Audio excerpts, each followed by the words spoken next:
welcome to G Fun Facts Online. Today, we're diving into something that shapes our world every single day: political conversation. From the ancient town square to the smartphone in your pocket, the way we debate, discuss, and decide our collective future is in the middle of a massive transformation. The public square has been digitized, and the soapbox has been replaced by the social media feed. We're going to explore how we got here, how our own brains make it harder to talk to each other, and what the future of our global conversation might look like. To understand the seismic shifts of today, we have to journey back in time.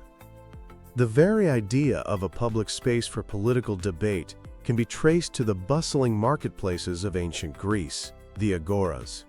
In 5th century Athens, citizens could gather to discuss and vote on key issues. It was an exclusive club, for sure. Women, slaves, and foreigners weren't invited, but it established the ideal of a society shaped by public discussion. The Roman Republic built on this, with orators like Cicero championing rhetoric as a vital tool for any statesman. For centuries after, however, real political discourse was confined to elite circles. That all changed in the 15th century with the invention of the printing press. Suddenly, ideas could be mass-produced. The Protestant Reformation, for example, was fueled by pamphlets from figures like Martin Luther, who used this new technology to challenge the authority of the Catholic Church. By the 17th and 18th centuries, the political pamphlet was the primary medium for debate and propaganda. In colonial America, Thomas Paine's Common Sense became a sensation. Its powerful arguments for independence reached a huge audience, galvanizing the revolution.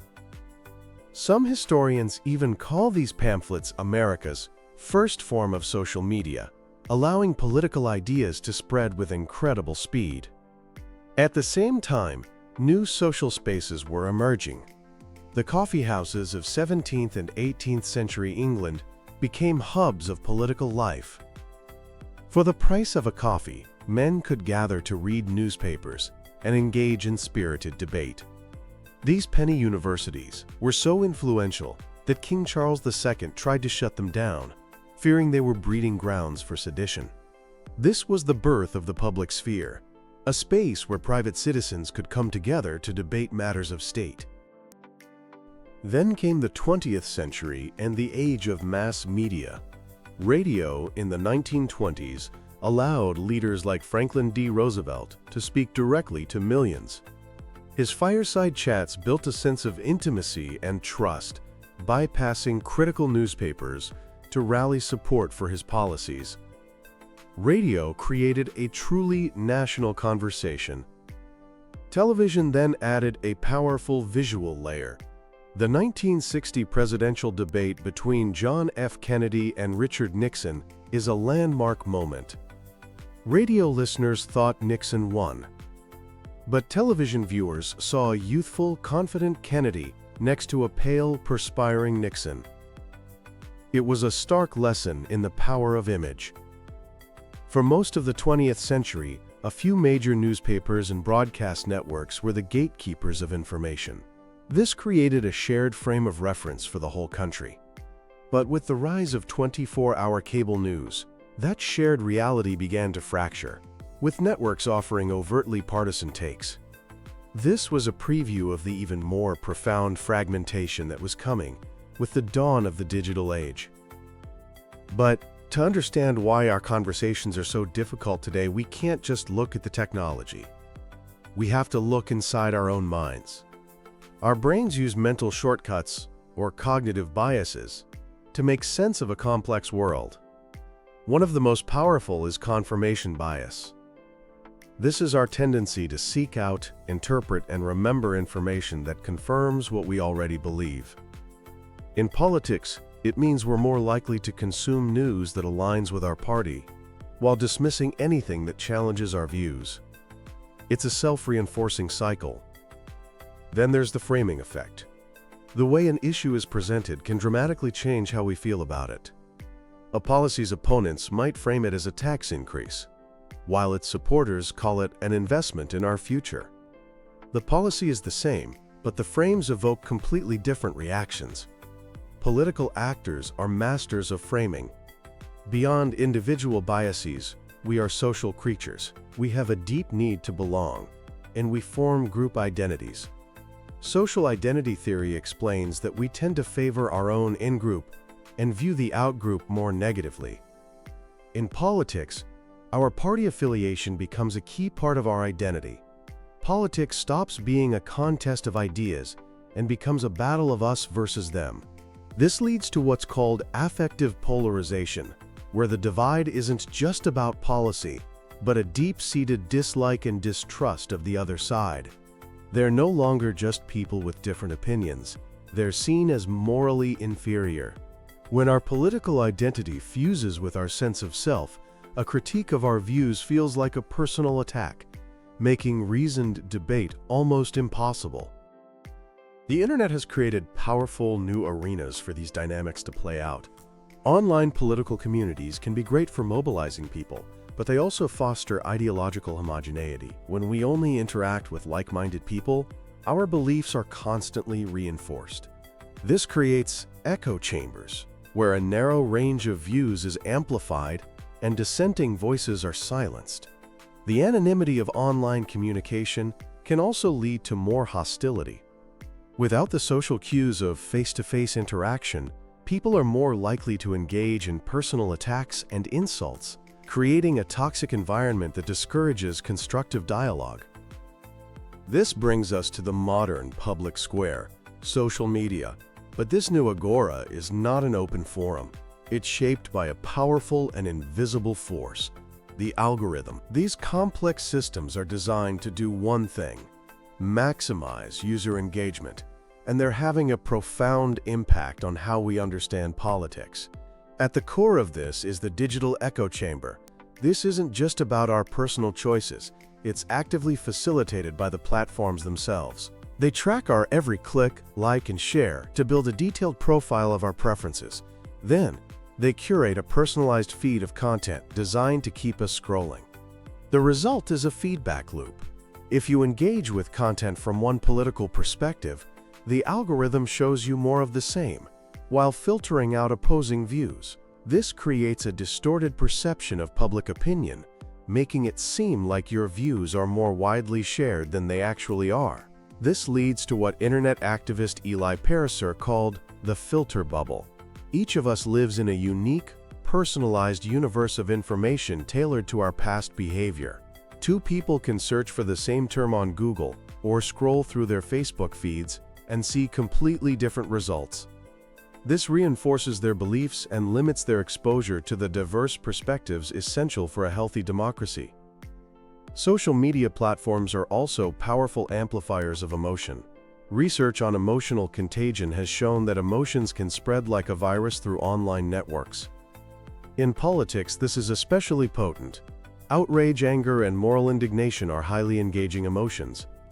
Content that evokes these feelings is more likely to be liked, shared, and commented on. This creates an incentive for media outlets and political actors to produce sensational, divisive, and emotionally charged content. The result is a political discourse in a perpetual state of outrage, where reasoned debate is drowned out by a chorus of condemnation. The vast amounts of data collected by these platforms have also created a new form of political advertising: micro-targeting. Campaigns can use data on everything, from your shopping habits to your religious affiliation, to craft personalized ads designed to resonate with your specific hopes and fears. The Cambridge Analytica scandal, where the personal data of millions of Facebook users was harvested without consent for political advertising, is a stark example of how this technology can be abused. This fragmentation of the political conversation isn't just an abstract theory. It has tangible global consequences. The 2020 U.S. presidential election was a powerful case study. The online environment was highly polarized and rife with misinformation. Supporters of the two main parties seem to be inhabiting two different political realities. In the aftermath, false claims of widespread voter fraud spread like wildfire across social media, leading to the January 6th attack on the U.S. Capitol. Across the Atlantic, The 2016 Brexit referendum was another watershed moment.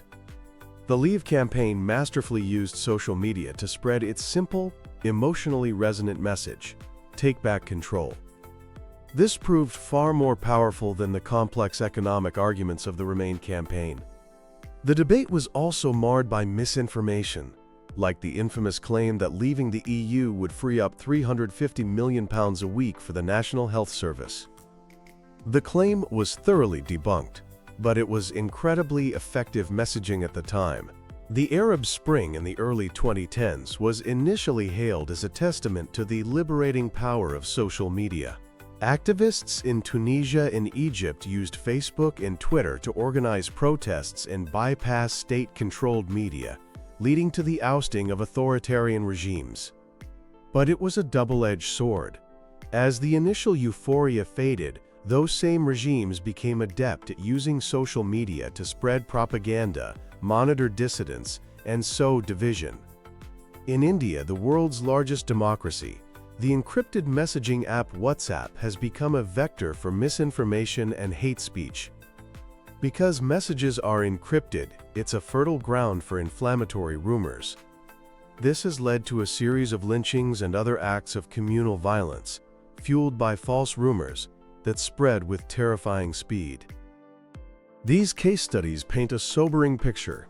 The challenges are immense, but they are not insurmountable. Innovators, educators, and activists are working on strategies for a healthier political discourse. One of the most powerful tools is media literacy education. This means equipping everyone, not just students, with the skills to access, analyze, evaluate, and create media. We need to learn how to identify bias and propaganda, and to critically check the credibility of sources. Public libraries and community centers can play a huge role in helping adults navigate this complex information landscape. Another strategy is to build bridges.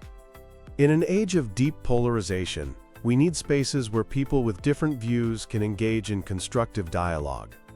Initiatives grounded in deliberative democracy, which emphasizes reasoned discussion and mutual respect, are showing promise. One example is citizens' assemblies, where a randomly selected group of citizens learn about an issue, deliberate, and make recommendations to policymakers. They've been used in Ireland for constitutional reform and in France to tackle climate change. Then there's the question of the platforms themselves. The move fast and break things ethos is no longer tenable. There's a growing debate over regulating political advertising, with some calling for an outright ban and others for stricter transparency rules. Requiring platforms to maintain a public database of all political ads, showing who paid for them and who they targeted, would be a major step. Technological solutions are also emerging. AI-powered fact-checking tools are getting more sophisticated, and researchers are developing ways to detect deepfakes. But technology alone isn't the answer. Charting a new course requires a collaborative effort. Governments have a role in promoting media literacy and creating sensible regulation. Tech companies have a responsibility to design their platforms to prioritize the health of the public conversation over pure engagement. And as citizens, we have a responsibility to be more discerning consumers of information, to engage with each other with humility and respect, and to participate in the hard work of building a more just society. The journey from the ancient agora to the modern algorithm has been a long one. The path forward is uncertain, but by understanding the forces that shape our present, and by embracing a spirit of innovation and collaboration, we can begin to build a political conversation worthy of the 21st century. The future of our democracy may depend on it.